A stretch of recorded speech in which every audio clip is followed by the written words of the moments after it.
goes forward. So it takes a second for it to. Oh, there's Bryn. Bryn's on, y'all. Hey, Bryn. I was just trying to hide and just sneak in with my new hat. Okay. There we go. YouTube link is, I want everyone not in the waiting room. Send chat to everyone in meeting. There you be. Okay, we're live. Hey, everybody. Please tweet that link to everybody out there in the ether of bcedchat. That would be great. That's my first move that I'm going to go do, and then we can get this conversation started. So just give me 1 minute to do that, and then we'll get that out there.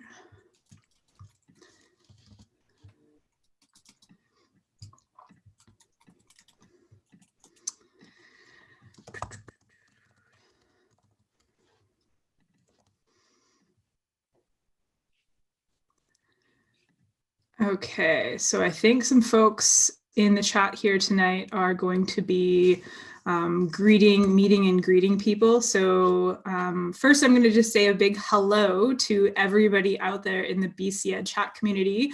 So welcome to the last chat of 2020. You guys, we finally made it to the end of 2020, which is incredible.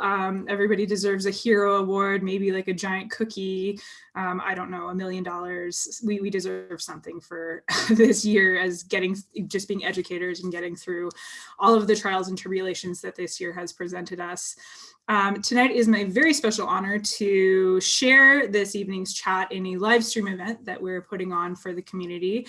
So we have the members of our chat team, our mod team, with the exception of our Kyoko, I believe is the only mod absent at my last check. And then we also have some special guests tonight. So we're just gonna go do a circle, kind of a round robin to just introduce everybody. And I'll basically call on your names, people in the live stream, so that you guys can introduce yourself, your role, and so the people out in the community can kind of put a face to a name that's not like your perfect profile picture, because I swear I don't look as good as those pictures ever. So there you go. So let's start with Tracy. If you could introduce yourself and your role, please. My name is Tracy Kramer, and I'm coming to you live from the snowy Okanagan tonight. We have about 2 centimeters at the house. My job tonight will be the same as what Dallas's is. And I've actually just briefly forgotten what that was. Dallas, can you pop in and remind me what I'm doing? We're following the chat and we're bringing chat questions and comments in live. That's what we're doing. Super duper strong start, Tracy. We can always count on you for the comic relief. Excellent work. So I'm just going to go by my panel and what I see on the screen here. So I'm actually the second box here in the middle. So I'll introduce myself. So I'm Victoria. I am one of the bcedchat co-mods, and I am a grade 7 teacher in Langley, British Columbia. Of course, we're all in British Columbia. I'm so used to introducing my province in these discussions that are usually international or national panels. Anyway, yeah, so it's, rainy and there's Christmas lights, and yeah, I'm trying to get into the happy season and just tired. So tired. Okay, Christine, you're up. I'm Christine Younghusband. I'm coming to you from the unceded traditional territory of the Sechelt Nation, where I happily teach, learn, and live at this point in time. Teaching remotely, I teach in the teacher education program at UNBC, and my job today is to stay focused on one task because I'm a unitasker, and I gave jobs to everybody because I can't do 2 jobs at once. You're welcome. All right, thank you so much. Dallas, you're up next. Sorry, I was reading the tweets and the hellos to everyone. Hi, I'm Dallas. I am one of the co-moderators brought on by Victoria years back. I am teaching in New West. I'm living in Vancouver on the traditional and unceded territories of the Tsleil-Waututh, Musqueam, and Tsawwassen First Nations. And as Tracy pointed out, or I pointed out, part of my job tonight is going to be to bringing in the live feed from our chat into the videos as well for people to participate at another level. Enjoy. Thank you, Jan. You're Janet Chow, not Janice. You're up. Hi, everyone. I'm Janet Chow, and I am the program consultant at Burnaby School District. I'm also one of the grateful co-moderators of bcedchat. And tonight I am going to be working with Bryn in his wonderful cool hat, just bringing all of the questions and things to the from the live chat to the Twitter account. Excellent. And one of our special guests tonight, Janice Nowakowski, if you could introduce yourself, your role, and one of the wonderful things that you're here for tonight. Hi, I'm Janice Nowakowski, and I'm a teacher with the Richmond School District, currently supporting K-7 students who are at home learning in our transitional learning program. So I'm doing the math programming for them. I'm also an adjunct professor at the University of British Columbia, where I teach the math methods class. So hi there, section 108, if you're joining us tonight. And Carrie and I are going to be sharing a little bit later in the Ed Chat about this year's core competencies at camp. Excellent. Thank you so much. Mr. Kenneth Headley, you are up. Hey everybody, Kenneth Headley here, Vice Principal in the Maple Ridge School District at a secondary school. Also coming to you guys from the city of Surrey, traditional territories of the Semiahmoo, Kwantlen, Kikayet, and Tsawwassen First Nations people. And I think I might even be missing one, maybe Coquitlam as well, just a little bit there. You know what? I'm here for color commentary, so you'll hear me talking throughout the night and giving you guys some ideas and some thoughts of what's going on through the chat. So happy to be here, and want to give a shout out to the BC Ed Chat team. I've been super quiet over the last 3 months with a newborn and 3 other boys and doing stuff. So really happy that they've been able to hold the fort down and give me some space. So appreciate you all, and thank you for having me here. Ken is like one of the busiest humans on the planet. That's not a lie. 4 kids, one of them being a baby, and being a VP at a high school is, not easy, especially during these times. So thank you for coming tonight. Ian, you're up next. I'm Ian Landy. I'm principal at a K-7 school along the Salish Sea on the traditional territory of the Klamath people in Powell River. Been happily part of BC Ed Chat for a bunch of years now. Seems to be going by way too fast, but it just means that we're having a lot of fun, I believe. I'm also going to be helping out with the color commentary and filling in some of those delightful pauses or wait times that we often use, but we're not going to use during the chat time because the time is precious, and helping out Ken because he has a baby. So suddenly there might be pressing services that are needed, and my kids are all much older than that and can take care of themselves. I hope so, at least. Hey, Victoria, before you, I'm just so jealous that Ian actually has a voice for this. His voice is made for this. This is so unfair, Ian. Well done. He's like ready for this radio show. It'll be the Ian Landy podcast with Ken. Okay, Craig, you're up next. Hey everybody, it's Craig Maughan. I'm a district principal in Coquitlam School District. I've been on the BC Ed Chat team for almost 7 years, 7 years, I think. And it's been great to be here. And my role today is to help co-moderate with Victoria. I do not have the same commentary voice that Ian or anybody else in this group has. So my goal is just to kind of move things along and help out. And it's just great. We'll just leave this out there, is just how innovative this chat is tonight. And it's so great. And to have Janice and Carrie join us is just amazing. So thanks. Thanks, Victoria. Awesome. Thanks for that intro. Carrie, you're up next. Share the really unique role that you're doing this year and just back in the teaching world. Yeah, so I'm Carrie. I'm teaching up at L'École des Aiglons in Squamish on the unceded traditional territories of the Squamish people, and I am teaching part-time in grade 3-4. I am teaching 1 day a week in grade 6, and then I'm doing grade 7 and 8 high school science. So it's exciting this year. But I'm happy to be back in the classroom after a couple years of doing some consulting, and I'm looking forward to this chat tonight. Excellent. Thank you so much. And Bryn, you're up and you're last, and then we can kind of get going with the way that the live piece will how we're going to roll this out. Perfect. Okay, thank you. So I am Bryn. I'm principal of a lovely little school called École Westwood Elementary. And my role tonight is to sort of connect between what's happening on the BC Ed Twitter and what's happening here at the live. So I'll be in and out and sort of probably focusing my eyes this way, looking at the screen, but looking this way. I love the fact that I'm getting to see my co-mods tonight and Janice and just to see you guys, it just makes me go, oh, we're a team again. It's been so long since we've been together. It's difficult for me to not get emotional seeing people that I haven't seen for so long. So it's awesome. So I'll let you guys go now. Go. Yeah, awesome. Thank you. Yeah, and it's so true. It's like we're just so used to this format, and sometimes when I see one of my friends or one of my colleagues that I haven't seen in a long time, I've run into people in a grocery store, for example, and you're behind your mask and you're going, "Is that you? Is that you?" And but stay 6 feet away, please. And it's just a strange time for all of us. So, yeah, it's great that we can get together through these means.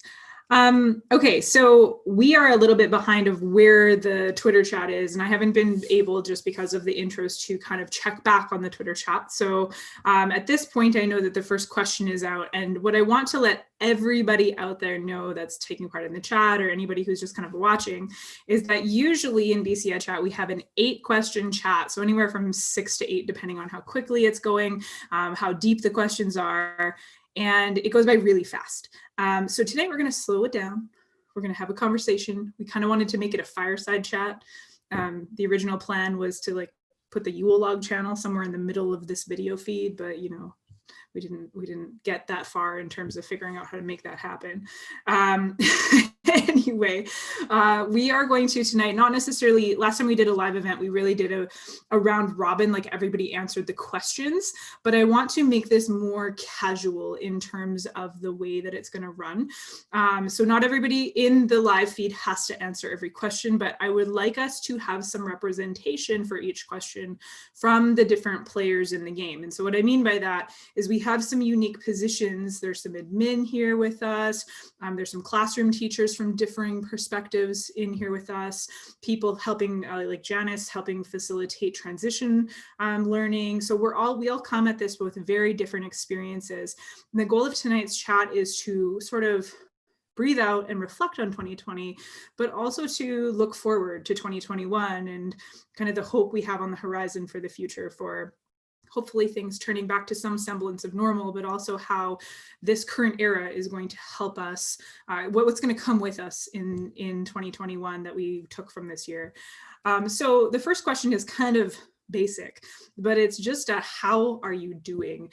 Like, really, how are you doing? And I'm looking for just that candid honesty. Obviously, we've been through a lot this year. So it might be how you're feeling today. It might be a culmination of how you've been feeling since March. But I just really want to hear different perspectives from folks here on the chat, as well as on the Twitter feed. And then some of you who are bringing those questions in, you can also add pieces that people are saying out there to help our discussion be fueled forward as well. So if anyone in our chat wants to go first, it looks like Dallas wants to go first. I'll pass it over to her. I'm not going to say necessarily anything for me other than I'm completely burnt out. But what I do want to do as part of my job for tonight is Tamara.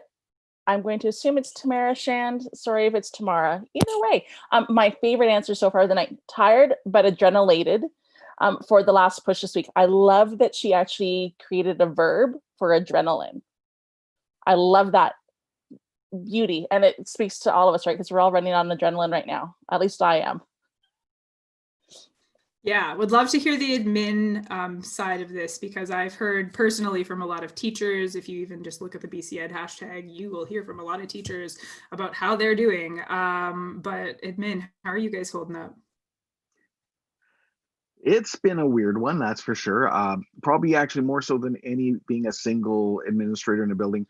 I've had a lot of check-ins from other people who have either seen a tweet and gone, hey, things okay, or from around the district doing regular check-ins. If anything, I'd say for some of the collaboration, it's been better this year than ever before, because we are keeping each other on the loop. And again, small district, but our text channel in the back channel has been very entertaining and very helpful to keep everybody in alignment. And that allows us to then help out and make sure everybody in the staff room is doing okay, because not everybody's been okay. Yeah, I cannot imagine how difficult that would be to harness not only your mental health and well-being, but also leading everybody else through it. I know that we sort of have our students on our shoulders as teachers, but you then have them and the teachers as well. And so I think that's a huge challenge. Well, the top is telling you something and the bottom is telling you something else. So yeah, I just wanted to check in on you guys for sure. Are there, Bryn, you've got something? Yeah, just from the admin side, I think from, and this is a personal perspective for me, is that there's a lot of pressure. I mean, there's the piece about like was said through the chat about the putting on the happy face, the smiles, pretending that everything's doing well when you know it's not. But at the same time, knowing that I've got a strong team with me in my school to help support me, and as admin, just trying to support that piece. Being the support for them, but also knowing that they're supporting me as I move forward, and being that conduit between the pressures that are coming down from the top, which are important because they're actually keeping us safe as well with our COVID protocols. So we need these pieces, we need the pieces coming from the bottom there, but also we've got the parent and the community coming in at the same time. So I think as admin, we're really looking forward to this winter break for these 2 weeks of doing nothing. And it's probably the first time ever that I am planning my full 2 weeks of nothing. And I think that sort of says something about where we're at right now, and that I think that we are all in the same boat. We're all in the same area. We've got all the same emotional baggage coming through, and we've all got to be together and just make it through this last week and then refresh and then come back in January and be like, Yeah, well said. Well said. I'll help you figuring out how to do nothing. I'm really good at it. I know how to turn off everything. Let me know, Bryn. That's good to know because I'm still trying to learn. I'm trying to learn how to turn off, but I'm close. I'm very close. Yeah, it's definitely hard to do. Janice, I'm curious about your experience as just helping with this transition learning piece, just because I think that's a unique perspective you bring to a lot. Like a lot of us are in schools and classrooms or in districts where we're supporting directly, or in Christine's position, she's teaching remotely, but also higher ed. You're kind of coming at it from helping design that. How are you feeling about that? Like, how did that go for you? Oh, that's a big question. Our board is actually voting this week whether to extend transitional learning. We had initially 4,000 students in our district who opted for that. So that's a huge, it was like almost 30% of our elementary population. So trying to figure out at a district level how to support families and students in this context, as well as with their academic programming, has been a challenge. We've been doing live webinars and school check-ins. And it's, really, I've been teaching for 30 years and it has challenged me in ways I've never been challenged before. I've learned things about teaching and learning and myself. So I'm trying to, take it as a learning experience. Saying that, I think one of the things that has really been a highlight for me is the innovation that has come through this in terms of teaching and learning. And then one of the things that is a concern for me is the social and emotional welfare of our students, and how some families and children are feeling quite isolated and lonely, and what we can do to build connections in the community and with schools. And I think that that's going to be an ongoing concern as this continues. Yeah, definitely. I can imagine that there's, especially after now, for some of these kids, they've been out for 9 months, right? Like, so it's pretty massive split when you think about the social interaction of a classroom of anywhere from 20 at K level to 30. You're going, that's a pretty long time in a kid's life to be without that connection, and to even the adults who support them outside of their family as well. Awesome. Well, thank you for sharing that. Is there anybody else who's dying to share how they're doing before we move on to the second question? No? Okay, so let's move on then, because that question 2 is out. Just want to check in with my folks that are kind of perusing the Twitter feed, and that's where their attention is. Is there anything you guys wanted to share out there that just tweets of note? There was one I actually saw that I wanted to share in like the one moment that I got to go back and look. But it was one of our regular contributors to the BCEd hashtag, actually, under the name Creative Buzz, but she was talking about how she doesn't know how she got here today. Like, I'm not sure how I got to today. And I think that really encapsulates just the feeling of this particular year, where we're just kind of almost on autopilot. And I think what Bren said, we're experiencing this very collective weird trauma as a society that we just don't know how to deal with. So I think the how are you question is a big necessary one to reflect on. But as we sort of move forward, anybody else that was looking at the Twitter feed, was there any other tweets you wanted to kind of share or that stuck out to you? If I can jump in really quickly, Victoria, I am just overwhelmed in reading the responses and how honest and open and true to everyone's self that they're being in the answers. And there's no shame in what people are telling us. So I'm on the fence and verge of crying. I mean, everybody feels the same way, and it's awesome but sad at the same time. Yeah, I agree. Just a couple of glances I've gotten, I'm like, oh, that's just really poignant to see like a whole community come together like that. Oh, and there we have our special guest, Sienna, tonight on Dallas's screen. I don't know if you caught her. I told you she wasn't going to go to bedtime, right? Tonight, and I knew that. And I said at one point she would be joining us. I'm waiting for my son to burst through the door as well, and hopefully he's closed. So he's 2. So everybody who at home who's freaking out, like, don't worry, he's 2. He's probably not tall enough to even have his head right here. All right, we're going to move on to the second question of the night for us, and this was one that I just had to ask, and it is compare and contrast. So pandemic teaching has never been easy. How does this term, where most of us, not all of us, have been doing face-to-face instruction, how did that term stack up against that emergency remote learning and blended learning that happened in the spring? So this is a little bit of a doozy. I'm going to invite first the classroom teachers who are on the feed to take this one on, because you're probably the first eligible people to talk about this one. Can I go ahead and answer? So for myself, I'm not sure. Some of you know and some don't. It depends on kind of where you've been. So last spring, I actually wound up spending the entire time in remote, and I wound up remaining on medical leave and not returning into school to myself until September. Massive difference being in person. Both times burnt out in the spring, burnt out in the fall, but for clearly different reasons. And I'm sure many of us are feeling the same thing. Like spring, it was overwhelming the amount of hours that were required to work. As you can tell, I have a young daughter that was at home with me the entire time in the spring. So I was often up till 2, 3 a.m. doing all of my work, because she only had a short span of time of the day where I would actually be allowed to work without her calling for my attention. But now it's a different exhaustion. It's the exhaustion of the stress of keeping all of our students safe, doing the frequent reminders, not having our classes as usual, having to remember to hand wash all the time. It's just all those little added tiny details with the in-person that is completely wearing me down. Not to mention a couple of other roles that I play as union rep and as VP and that, but it's just wearing me down.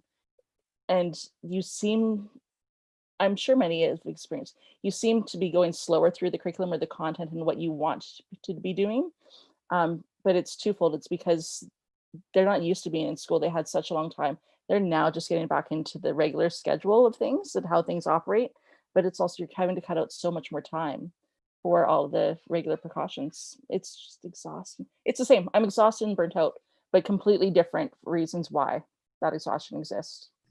Yeah, I'd agree. The feel is completely different. Carrie, I know you didn't do necessarily the spring piece, but I'm curious what your experience is now that you're coming back to these kids who experienced that spring piece, and now you're coming back to what you expected the classroom to be a couple of years ago. Obviously you would have adjusted that expectation, but how has it been feeling for you in terms of that expectation versus reality piece? Sorry, I don't know how to unmute myself because I didn't do distance learning. So yeah, I was off during this remote learning that happened in the hybrid in the fall, in the spring. And so coming into it in September, I had talked to a lot of friends, and I was actually in Ontario and saw how things were working there because my nephew was following around with school. And so I did have some ideas of what it would look like. And because of how things went for other people, I actually came in with like the worst case scenario possible. And so I was pleasantly surprised that things were going better than what I had expected. I had really prepared myself for way worse. What I'm finding right now that is really difficult is really, like Dallas just said, that whole teaching, especially in the secondary sciences. My students are just far behind and they want to catch up, but also that being mindful of how we're feeling and not overworking ourselves. Like, we will catch up eventually. We don't need to do it all this year, even though some of them feel like they need to. So just like taking that time, having those conversations about our social emotional learning, our mental health, or how like this year is different for everyone. We just need to kind of accept where we are and kind of work from there and know that it's going to take time for us to not really catch up, but like to get to where they feel they need to be. And as high school students, they're really cognizant of that. And so just trying to remind them that we're all at the same place and take our time with that. Yeah, it's funny how we think like, oh, we're back and we can just all of a sudden catch up. But this lost time really does add up in terms of what kids, weren't exposed to. And it takes time to still acquire those skills while you're trying to mesh it together with what you're supposed to be doing. And I'm finding the same thing. So I'll sort of answer my own question from the middle intermediate perspective. I am really struggling with the loss of class time. In my district, we have to monitor and supervise our lunch period. So we lost 15 minutes of instructional time. They're calling it instructional time when we're sitting and kids are eating their lunches, but kids aren't in it when they're eating their lunches, right? And you can't do anything really interactive. So it's either, you're watching media or you're doing some kind of direct instruction thing that they're not really tuned into because they're busy opening their chips, right? Like, it's just not really conducive to the high quality kind of collaborative activities I'd rather be doing. But nonetheless, you're losing 15 minutes a day plus then the hand washing piece. And it's just been crazy to me to try to, get through a normal pace. And I think the kids are so, they've been out so long, or before this they were, that they were just not ready for that full day, for that full on experience of what a classroom was. So in a sense, these restrictions and then this lost time actually eased them in a little bit. So it's good for them. It's hard for me because I still feel the pressure on my shoulders to get them ready for high school because I teach grade 7. And I know like the whole get ready mentality we really shouldn't follow, but there's a massive amount of pressure on teachers at transitional levels to prepare their students for those levels because of the parent community. They really want their kids to be successful when they get to the next level, and rightfully so. Like I totally hear that. So yeah, it's just been a balance trying to be easy on myself. And then the other thing that I'm struggling with on a personal level is I'm 25 weeks pregnant. So this is a weird time to be pregnant. It is a weird time to be worrying about not only myself, but to be vigilant about the baby I'm carrying. And luckily I have some incredible families, incredible community around me that have been really wonderful in terms of just making sure that they're supporting with masking, even though it's not mandatory. Kids have been very responsive to that in the room. So that's been very nice, but I keep on yo-yoing between, should I be anxious when I see these awful headlines about pregnant women and, being induced early? And should I be realizing that, oh yeah, like the headlines we see are not the common thing. That's, it's just that in my head, I'm like, it can happen, right? And so I keep on bouncing back and forth being, I'm happy to be working, but I'm scared. And it's such a hard thing to do mentally, is that gymnastics plus all the vigilance on top of that Dallas was talking about. So yeah, for me, it's been a little bit of a struggle that way. but I'm really enjoying being face-to-face. 100%, no questions asked. Prefer to be face-to-face as opposed to remote, simply because of the hours. Like, I barely got to see my family when we were remote, which is kind of ironic when you're home with them all the time. So yeah, it's just a different world. The last person I want to talk to you about this one specifically is Tracy, because she's a teacher of really, really young children. So she teaches K, and I'm K1 now this year, I think. Yeah. And I just want to check in on that, because that is a completely different ballgame in terms of the remote piece. Whereas my grade 7s could do a fair amount of independence around joining a video call or to do their work. How was that experience for you compared to right now? Oh my goodness. Face-to-face, hands down, way easier. Remote was really hard for the little ones. Logging in, staying logged in, staying on task, staying focused, staying seated for any length of time, looking at a camera, trying to listen to somebody else for directions was so incredibly difficult. But at the same time, because everybody was new to this, it was so incredibly rewarding to have those snippets and times, to see them, because it ended so weird in March. So having those times, but coming back and being face to face and having the wee little ones and having the grade 1s, they lost so much formative time. And we keep forgetting that even the Ks, their preschool was shut down too. So a lot of them are coming in without fine motor skills, but we completely forgot that preschool was shut too, and daycares were shut. So the cutting, the holding the pencils, anything was lost in those 9 months. And it's huge to see that difference when you walk in and you're like, hey, and we try a craft and we're like, oh no, we can't do that right now.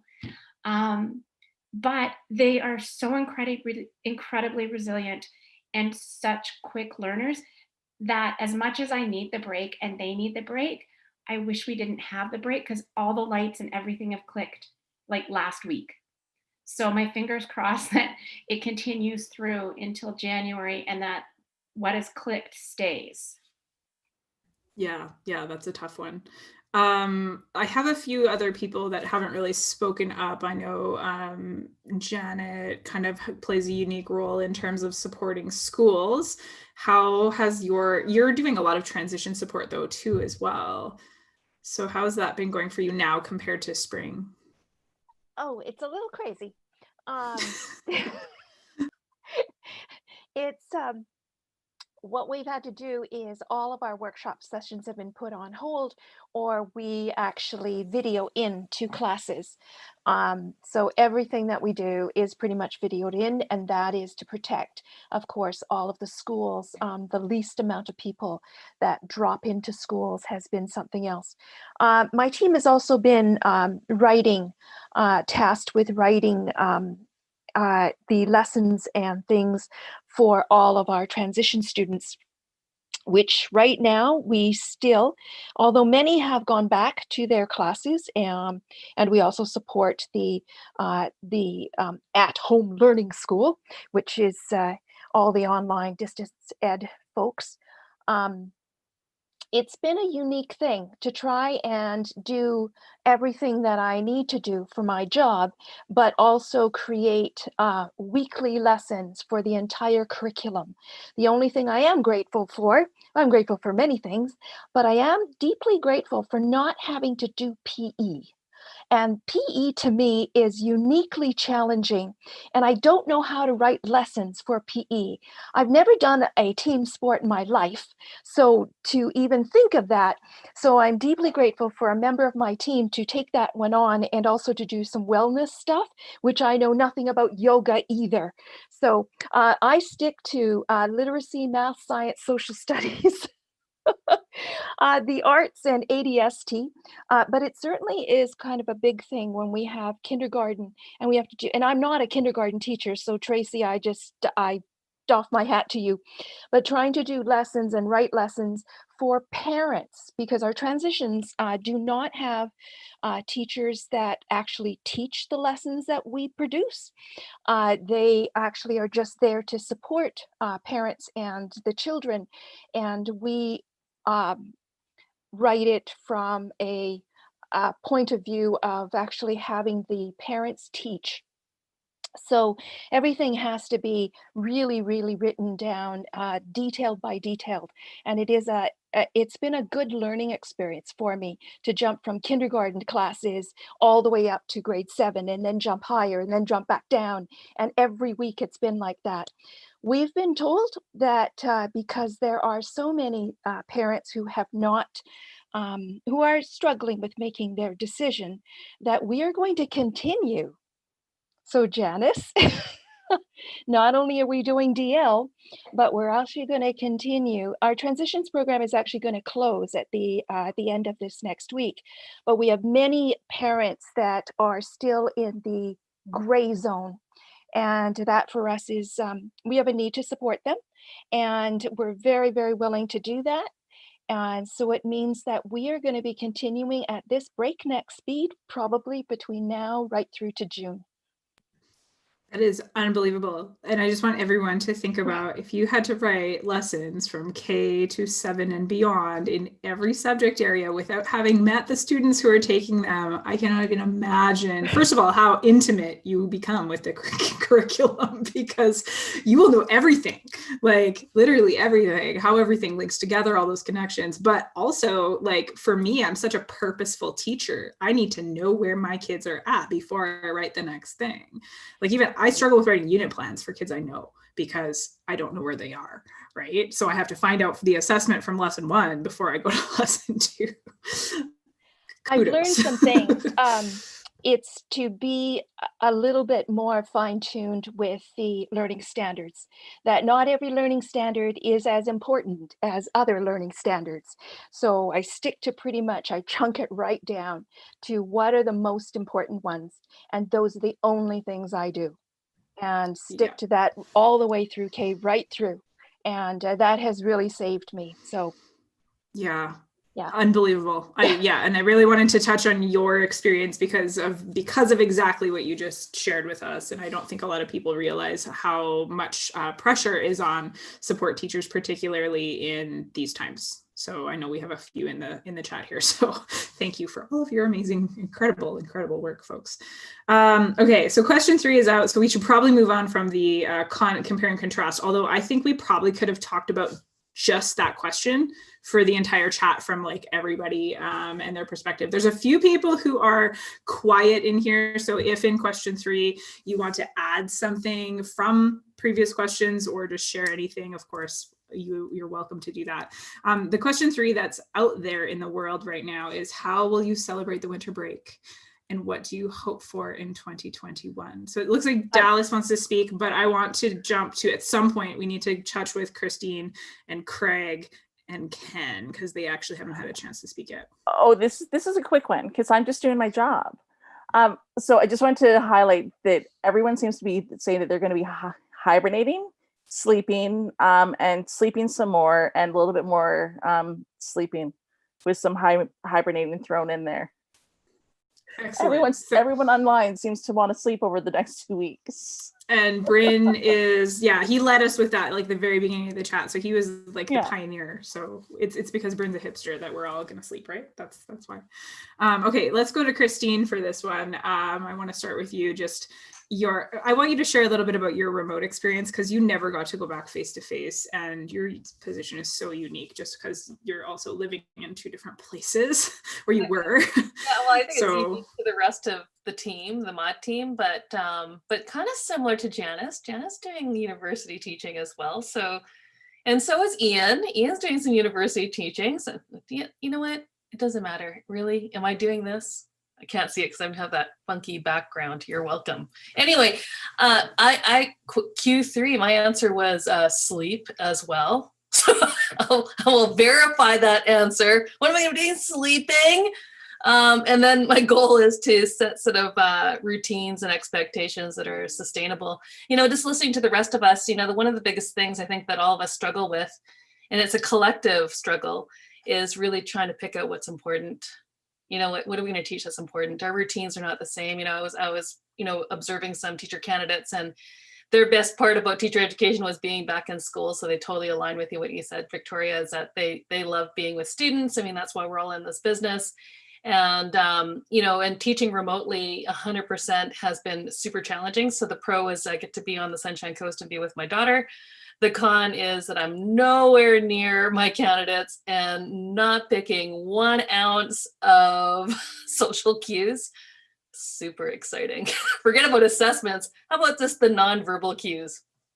Cameras, and I was going to bring up to Ken was sort of noticing, cameras are off sometimes. Like we ended our my last class of 394 with our elder in residence, and I mentioned that at the beginning of class, and we have a break, and one of my students said, you know what, I actually took a shower during our break and put some clothes on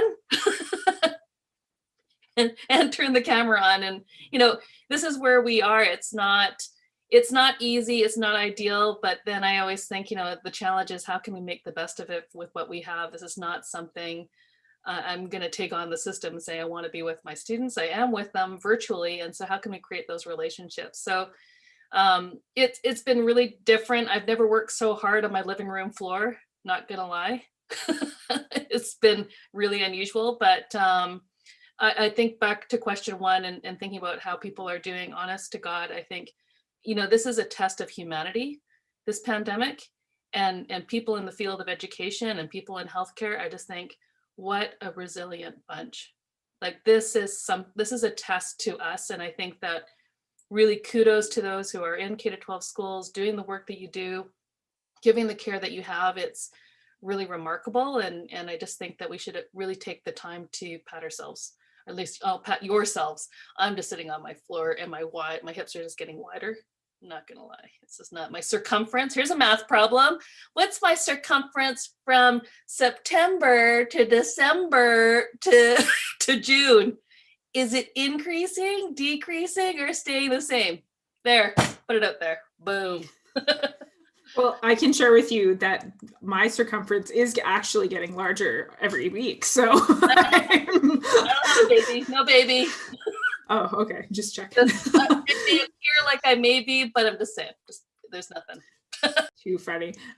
Let's check in on Craig. So share a little bit about your plans and your hopes for 2021, but also just some of your happenings this term. You kind of stepped in and out of roles as needed and had to be flexible.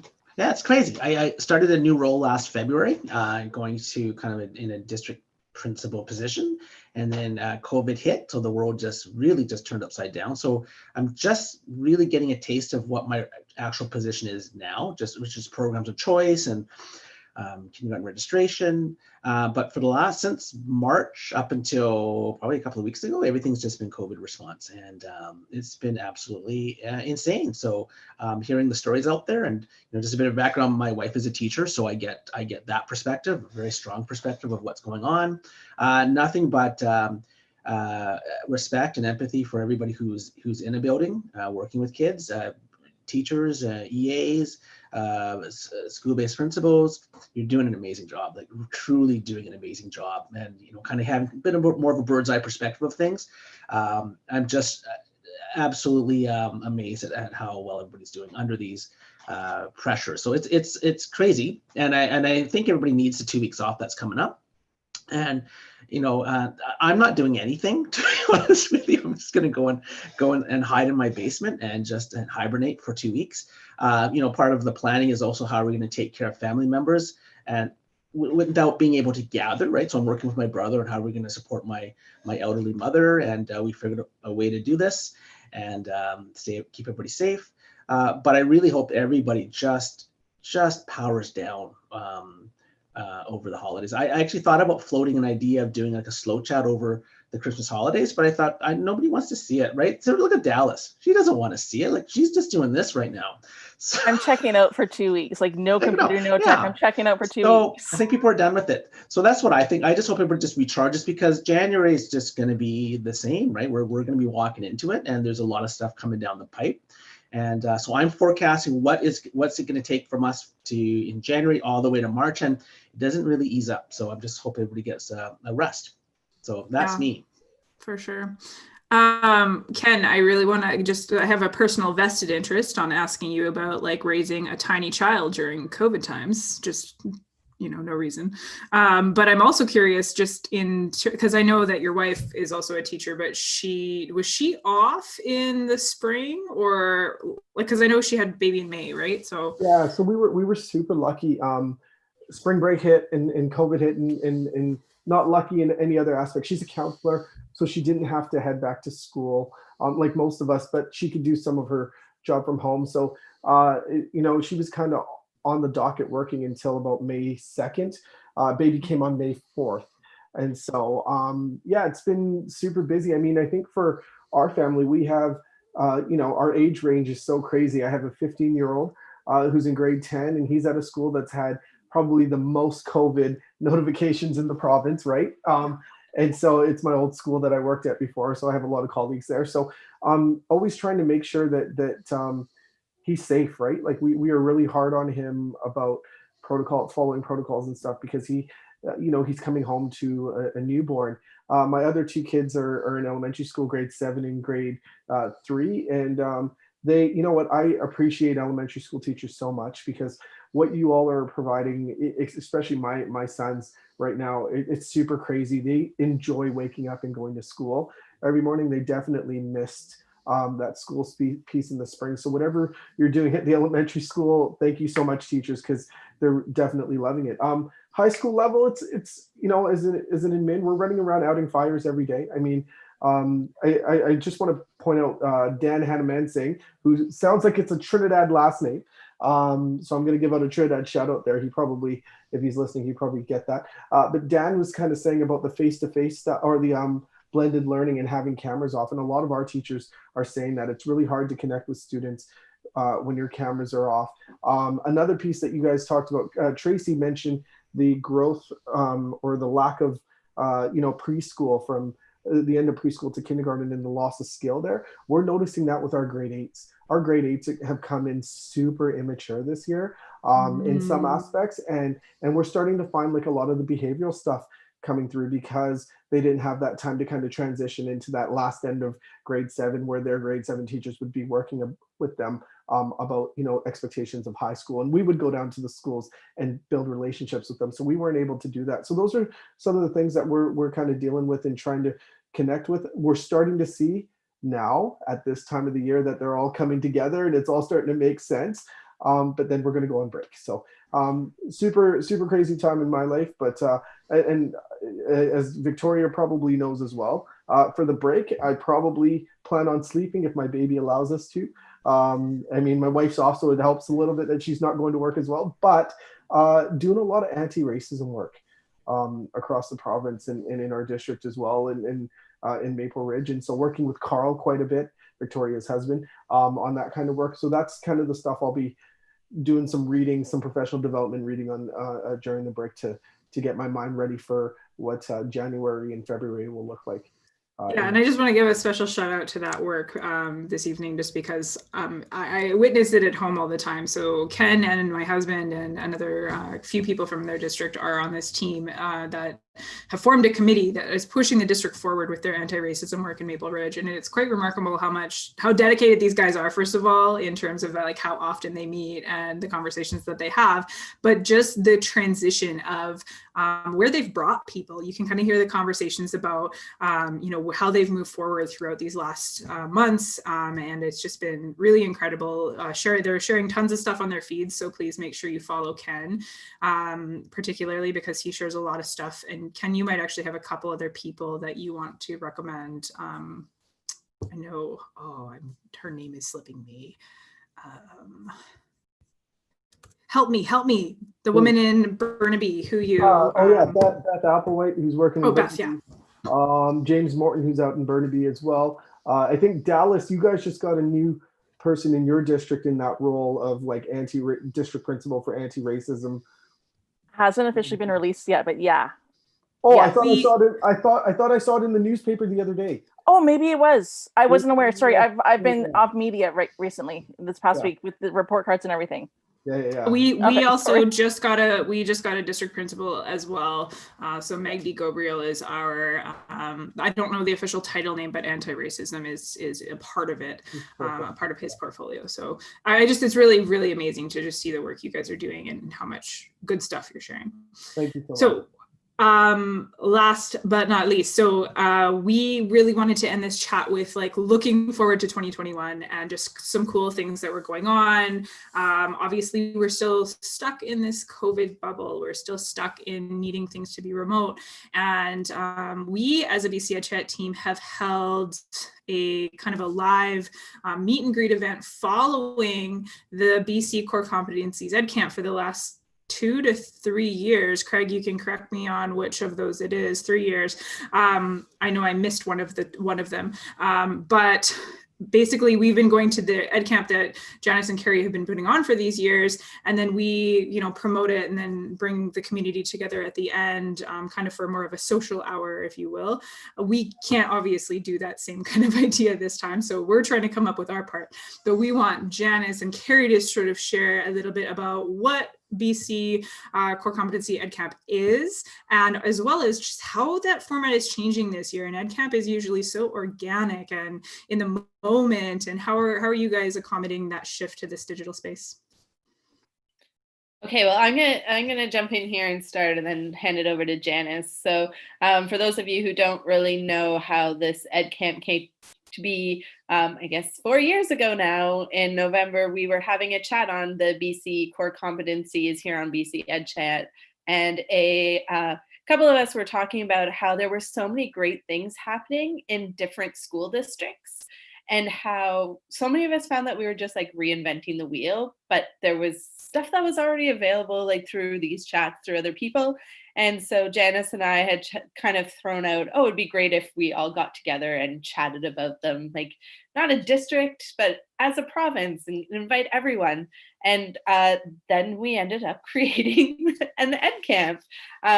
Janice and I met the day of the first ed camp. Like that's how quickly everything got thrown together. And so basically ed camp, yeah, it's an unconference. So it is a conference that doesn't have an expert because we are all the experts. It gives us that time to chat about who we are, what we're doing, share ideas, get support from other people. And it's really topics that are timely and that as a community at that day, we choose together what we want to learn and discuss. And so that's kind of what it's been in the past couple of years. And just looking at my notes, I think that's how it came to be. That's kind of the idea behind it. And Janice is going to jump in with what it's going to look like a little bit more this year. All right. So typically we've had 3 sessions and then we've gone to a social event afterwards. This year we are going to be hosting it via Zoom on January 23rd, 2021. And we'll start at 9 with some opening remarks, and then have 2 sessions and then a closing. So we'll be wrapped up by 11:45 this year. One of the things we're super excited about is that this virtual format will be inclusive and provide access to this opportunity to people all across the province. And students, parents, teacher candidates, educators, administrators, etc. We've also had interest from out of the province as well. Now, it will focus on the core competencies in our BC curriculum as it has for the last 3 years. But I think more so than ever, and Christine mentioned that this has been the pandemic, and much of what has been going on in the world, socially and politically, has been a test of humanity. And I think the core competencies are what speak to that, and that idea of personal awareness and that resiliency that we need to nurture and build in our students is so connected to many aspects of the core competencies. So we're imagining that will be alive in our sessions. We are going to, the website is up. We can share the website, and it's live. We already have about 40 people registered. At the beginning of January, those that are registered will get an email with a link to a Jamboard. And the Jamboard will allow you, just like we did at the regular Ed Camp with Post-it notes, to post ideas. So you'll be able to suggest ideas for sessions, and then you'll be able to vote on which sessions you would like. And then Carrie and I will have a look at that. And then a few days before the actual event, again, if you're registered and we have your email, we will send you individual links to all the sessions that were the most popular and that were voted on to go ahead with. We will be asking you when you register if you would like to host a room. So we need some Zoom hosts, those that have Zoom accounts who would like to host a room. It doesn't mean you necessarily have to facilitate, but we need your Zoom account because we want to have separate links for all the different sessions that we hold. The number of sessions we hold will be dependent on people who are willing to host a Zoom room and depending on how many people register as well. So we, again, would really like to encourage parents and students to participate. And there may be, you know, sessions that come up that are specific to those needs and interests. And we will try and be as responsive as we can. Again, you can go from one session to another. One of the other tenets of EdCamp is that you know, if you go to a room and it's not sort of connecting for you, you can move to another room and you can just link into another Zoom room. So that's kind of an overview of how it will go. We're excited to give it a go. I don't know if anyone else has done an EdCamp this way, but I don't know, Carrie and I just jump off cliffs all the time. And that's what we did the first time when we decided to do this at bcedchat, and we're just trying something new and looking forward to interacting with all of you at our EdCamp, January 23rd, 2021. I just love that. We just jump off cliffs all the time because that's really what it feels like, especially when you're starting an EdCamp, which I have also done before, but gosh, turning it into a virtual event is just a whole nother can of worms. So kudos to you ladies. And hopefully us as a bcedchat team can support you by promoting the event. And also, I know a couple of us have Zoom accounts, so maybe we need to put that internal pressure on each other to connect and make sure we help you guys out, because I know even for this chat we have to have a paid account to be able to stream to YouTube live. So just for people out there, that's also something that, you know, folks are sinking their money into to get professional development out to you guys. So I think Bryn has an account, don't you, Bryn? Don't you? Yeah. See, and this is where, like, you know, a couple of us could maybe give you guys a hand. Bus like that. I sure can. I've worked with Bryn for a long time. Any closing remarks from anybody? We're sort of sitting at 7:57, and I don't really want to pressure anybody to say anything, but just last minute reflections, excitement for just the week ahead. Tracy? I just want to remind people to take care of themselves over the holidays. We do a lot of taking care of other people and other families, making sure everyone's cared for, loved, and feels safe. But we need to do that for us and our own families. And I know we only have 2 weeks, but you know, just take care of yourselves. We're all in this together, but just remember, we're no good if we're tired or we're not taking care of ourselves. So that's all I can do. And that's just all the best to everybody in 2021, and just take care of yourselves. Thank you. Let's go to Christine. Well, first of all, I love how she says that, but behind the scenes, she's calling me grumpy face. Not nice. Okay, I'm gonna put that out there. And you know why I was grumpy face is because I was looking at Twitter. I can't multitask, you know, smile, engage online, and do Twitter.